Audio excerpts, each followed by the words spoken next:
government procurement systems, because first this system double guarded when WTO was not going to regulate government procurements at all, but then a bit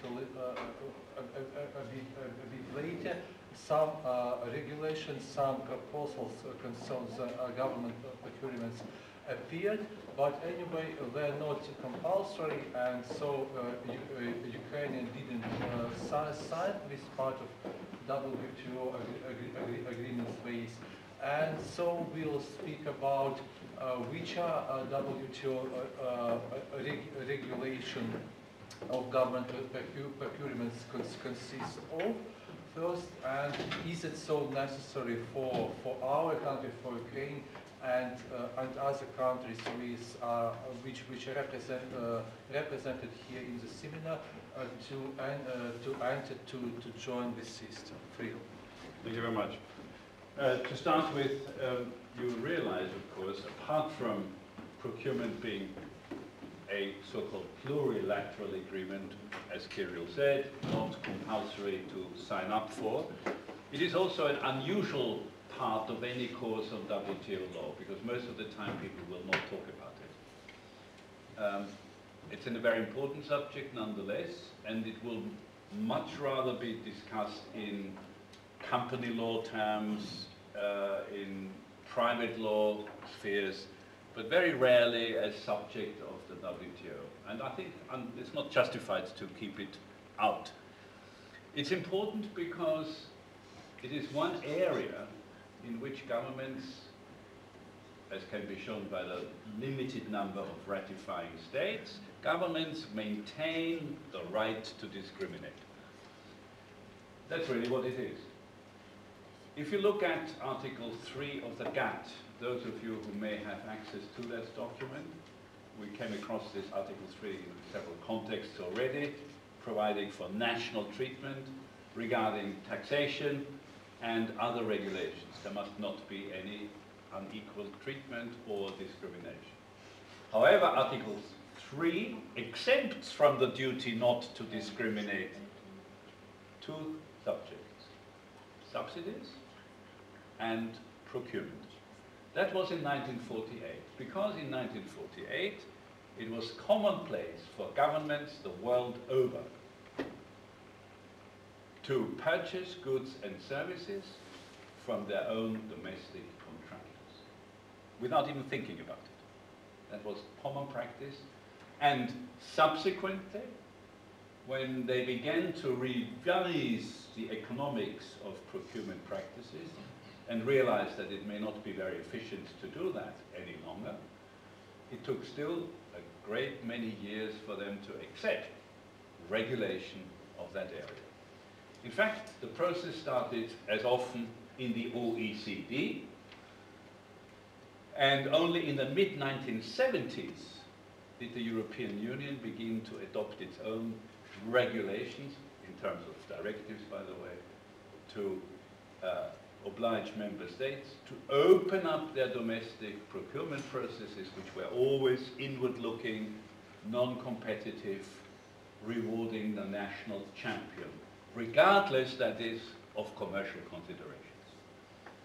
It was helped, that process, slow in coming, slow in developing, I have to say.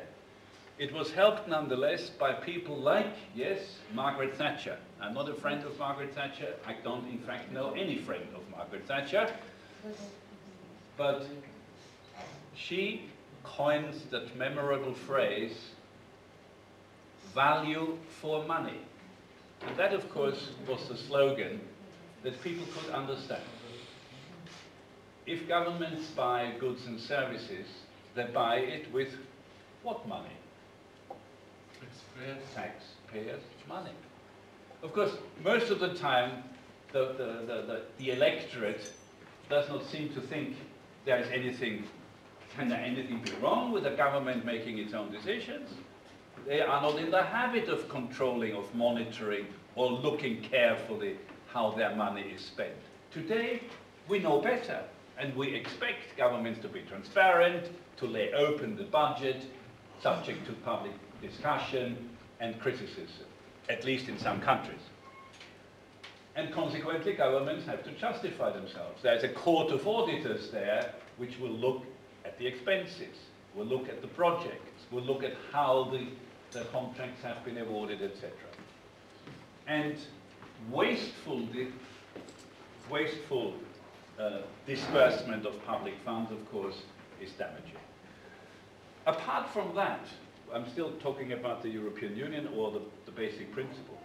Apart from that, the very idea that you should give a contract routinely to someone on no other reason or ground than that he happens to be there, rather than subject to a competitive process involving foreign bidders as well, that has taken a long time in coming.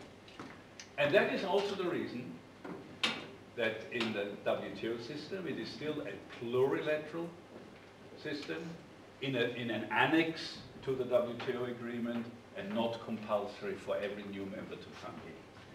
Still to this very day, and I suppose the Ukraine is an example for that, that is a non-signatory to the GPA, as I would call it, the Government Procurement Agreement, consider procurement at least an instrument they want to hang on to shape domestic policy in particular ways. And if you look at it, of course you could find reasons why governments want to maintain the possibility to discriminate in favor of domestic suppliers of goods and services. What could be such reasons? Well, one reason is, of course, that you give contracts to contractors operating out of disadvantaged regions or other localities, unemployment rates being particularly low, or an industry having gone down, like, I don't know, the steel industry or the coal industry. So you want to make sure that there is some employment in that area, and you award a contract for whatever goods and services you purchase to that to a contractor from the region. Is one argument often used. More generally, developing countries, and you will see if you look at the signatories, there are very few amongst them. Developing countries have always maintained we need government procurement to develop the economy. They still have the idea that economies develop because of governmental decisions, not because of competitive processes in the marketplace, driven by investors, driven by entrepreneurs, driven by, if you like, the lubrication of the financial sector. No, government. That's the ancien regime thinking, but it's still there and explains why the government procurement agreement in the WTO hasn't had many signatories yet, mostly from developed countries. However, once again, the existing parties to the GPA are aware of the fact that they are pretty much alone, a club of the developed countries, and want to overcome that barrier for developing countries by making it easier for them to exceed. We'll come later on to a few points to show how this is being done. They want to have more other countries joining. Why? Because if other countries open up their procurement market, in other words, stop discriminating in favor of their own national suppliers, then suppliers from America, the European Union, and Australia and others would also be able to compete for such contracts, which of course opens additional business opportunities for them. So that's the reason. So they try to convince them that by excluding competitive procurement, they actually practice self-damaging economics, shooting themselves in the foot because they get no value for money, but have other considerations which they prefer. Now,